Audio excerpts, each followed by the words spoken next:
Hi guys, in this video I wanted to tell you about how do you find your way a second time.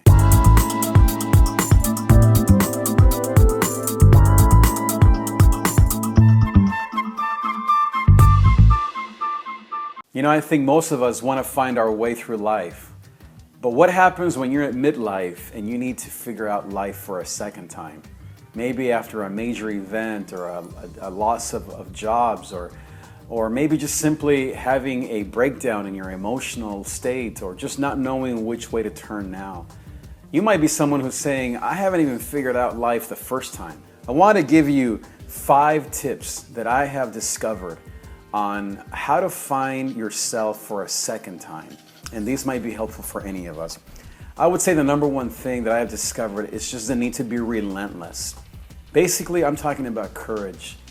There's no doubt that in my life, for me to be able to be at a place now where I am finally figuring out life for a second time, I've had to be relentless.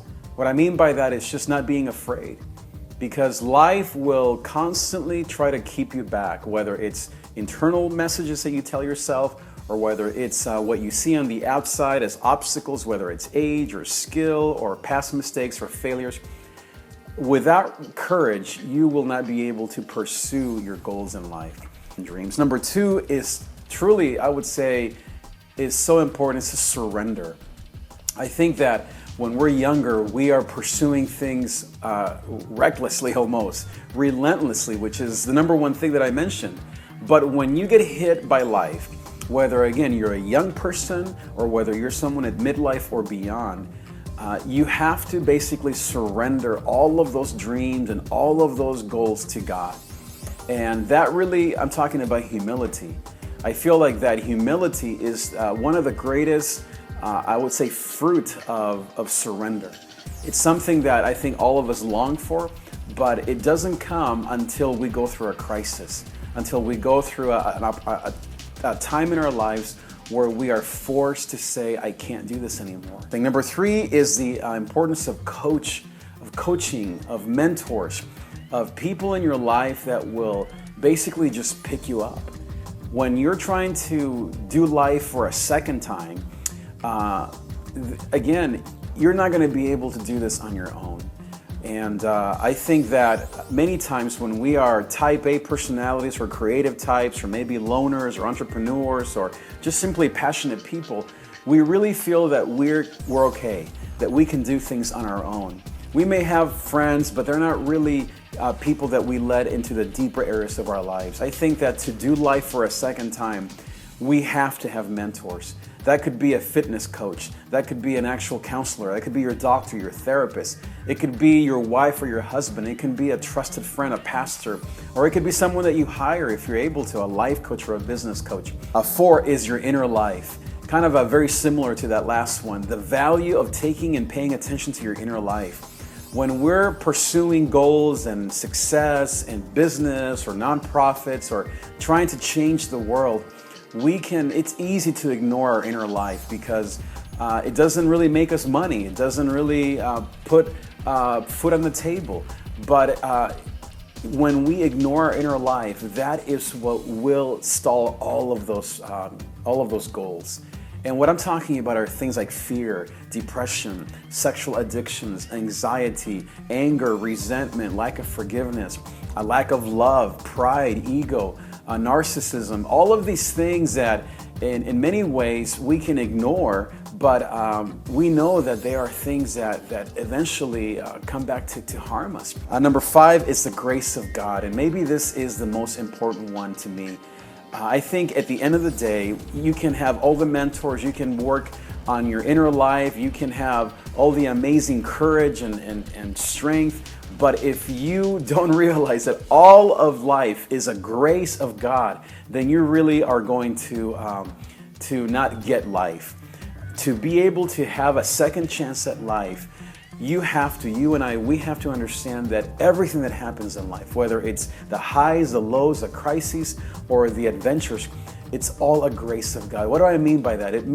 What I mean is that if not for the grace of God, you would not be able to even be listening to this video. You would not be able to even get out of bed in the morning. You would not be able to raise your kids or go to work or be stuck in traffic. Nothing in your life would be possible if God wasn't present. And maybe you're saying, I don't really have God, or God is sort of out there in the sky, or he's something that I had when I was young. I don't believe in it. I'm now an atheist. I'm an agnostic. I want to just encourage you to return to God. There is no other power, no other friend that will help you through all of life like the presence of God through Jesus Christ. He's the one who has saved me, changed me, given me a second and third chance, and who's always faithful. And then I would say lastly is the importance and the value of having a burden or a cause.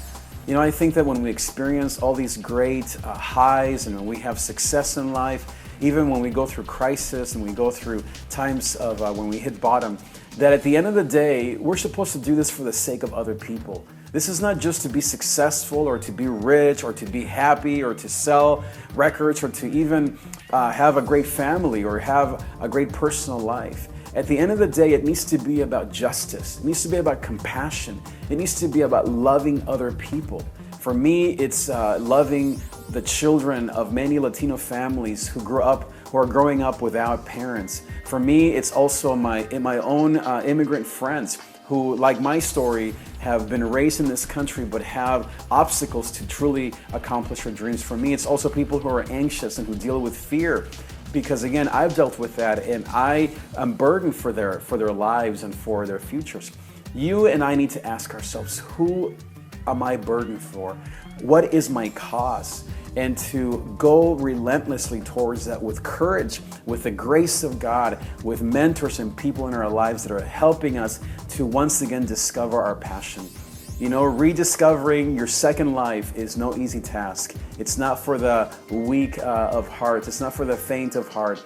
But I think that when we focus on that grace of God, and we focus on the love of God, and we're surrounded by people that can really help us, not only is there a chance, but you might even have a better second half or a better second life than even your first life. And again, if you're someone who hasn't yet discovered that first life, I think that if you look to God and if you pursue not just your dreams, but really even the sadness, and you pay attention to the inner life, and you give it to God and you surrender our own ambitions to God, that He will give you truly the desires of your heart. Thanks so much for watching. I encourage you, if you want to talk more about any of your own process, your own progress in life, you can reach out to me and let me know how we can be of encouragement to each other. Thanks so much for watching. I will see you next time.